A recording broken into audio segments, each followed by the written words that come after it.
I've told this on Reddit before, but it's one I very rarely tell in person because people invariably don't believe me.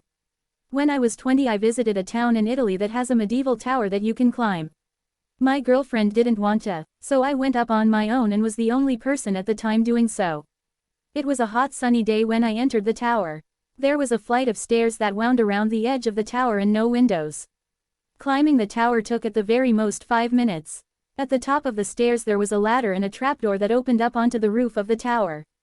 When I opened it, I found the weather had changed dramatically and was overcast and threatening.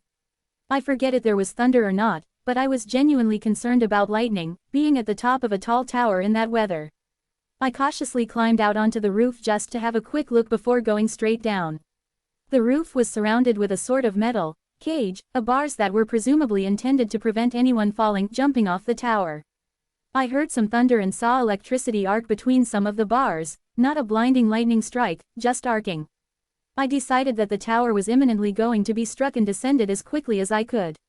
At the bottom I was surprised to find the weather was again sunny with a clear sky.